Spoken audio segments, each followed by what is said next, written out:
Hi everybody, welcome to this video in the Vanners collaborating group.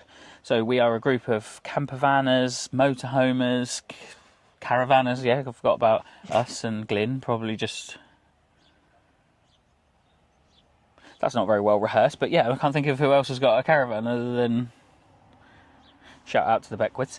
We're going to put the logos, I'm really sorry Reg, but the logos are going to go just there over Reggie for a minute. Make sure you go and check their channels out and check their videos out on the same subject.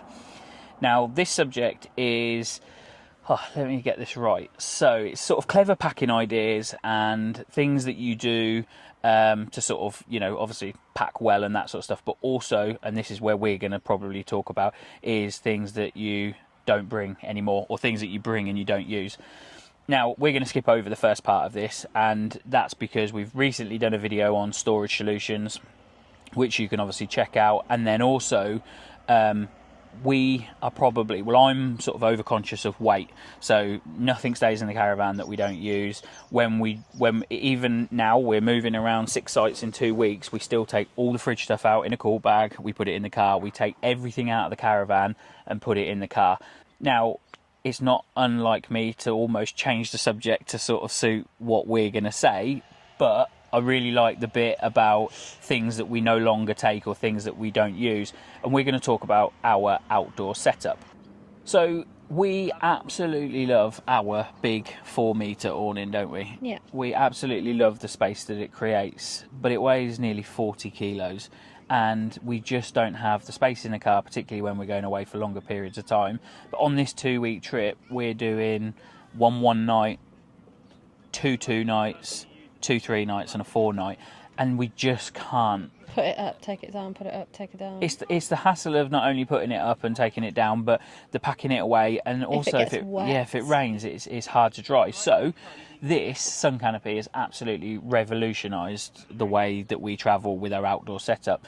And I'd probably say that we've regretted on this trip not bringing our air brakes, because they do sort of stop people from walking over your pitch. Yeah, it just gives you that little bit of security or seclusion and just kind of saying this is our pitch, and then people hope, well, they can't walk through. No, the windbreaks. It'd be quite impressive if they managed to get over one of them. But yeah, so we absolutely love it, and I'm probably gutted. We've said next year 100% we're doing minimum a week somewhere, so that we can sort of have it up and enjoy the space. It creates such a nice space, and then if you don't get the weather, there's nothing better than sitting in the awning when it's hammering down with rain. So yeah, that's probably what we wanted to talk about in this subject, is just the fact that for us this sun canopy weighs about 7 kilos. I put it up last night in like really strong wind, and it's still easy to put up, but it's really secure. You know, it's sort of obviously pegged out on the actual canopy and then the straps as well, but we just enjoy the space that it creates. I will overlay some clips so you can see, but we just enjoy the space. It's high, it keeps its, you know, distance sort of, or its height, you know, as it sort of goes out. Yeah, and that's it. Is there anything else while we're here that we can sort of think about stuff that we don't? So when we initially were, I guess, deciding outside setups and inside and whatever, we bought a kitchen, what would you call it? A camping kitchen type thing? Yeah, it's got little cupboards, or not cupboards, but little drawers and that sort of stuff. So you can put your barbecue or whatever on. Different bits. And how many times have we used it, Langley? No, we've never used it. Whose idea was it to buy it, Langley? I think it was yours. But the thing is, it's like, again, you know, we're sat here now and we're watching a couple pack up, and you can tell by the colour of the grass they've had their awning up for some time, and the amount of stuff that they're pulling out of their awning is quite a lot of stuff. If you're staying somewhere for a week, 2 weeks, maybe even a month, whatever, all of that stuff would be great. Definitely. If we had a seasonal pitch, 100% that'd be the first thing that I'd put in there.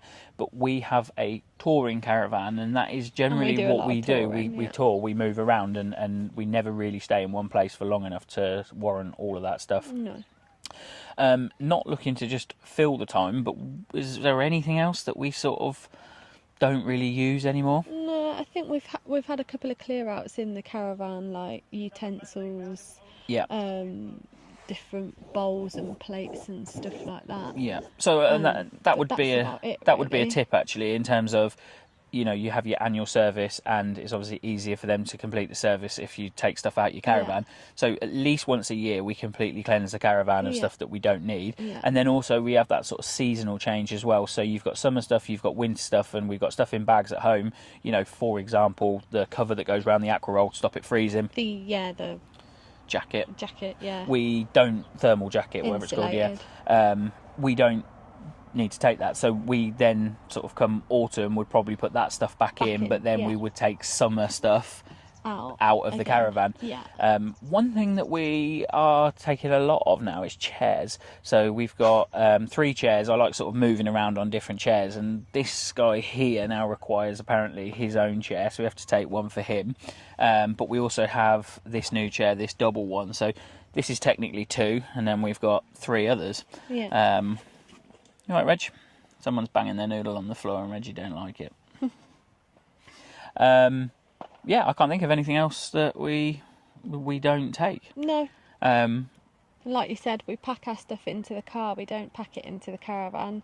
We're quite minimalistic in terms of like clothes and stuff that we're going to bring. Yeah, we don't even leave clothes in the caravan, even when we move in sites, you know, because not only could you get pulled over and end up getting a fine, it's also dangerous. And when you're driving down the motorway at 60 mile an hour, if your caravan isn't packed correctly, then you could end up snaking, and obviously that could cause an accident. So for those reasons, we've took our caravan to Weybridge several times just to make sure, and it's really hard. There's a guy that comments on all our videos that's from Australia, and he said that they sort of having an issue with vans that have like hundreds and hundreds and hundreds of kilos payload, and people are still moaning that they haven't got enough.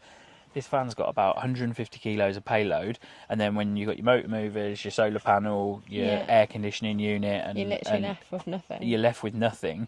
I think we have about 60 kilos left over, and there are things that we keep in there. So we do keep the big and bulky stuff that's hard. Again, I've done this in other videos, but we tend to move the stuff to the car that's the easiest stuff to move. But things like our air fryer, our barbecue, our hot plate, they all stay in the caravan. But yeah, I think that's probably about it for us. I am really looking forward to seeing everybody else's videos, because some people have some good ideas for storage, and it just makes you go, Always nice to steal a few ideas, isn't it? Probably just worth a mention is we bought a lot of boxes. We bought boxes and trays. So all of our cupboards, rather than sort of like loading stuff into the cupboard, they're in trays, so you can pull a tray out. But yeah, make sure that you head to all of these channels. Sorry, Reggie, we're going to cover you again. Make sure you head to all of these other channels and check out their videos, and give their videos a like and a comment, and if you want to, give them a subscribe. All right, thank you very much for watching this video. We'll see you in the next one, which will be Sunday. Bye. Bye.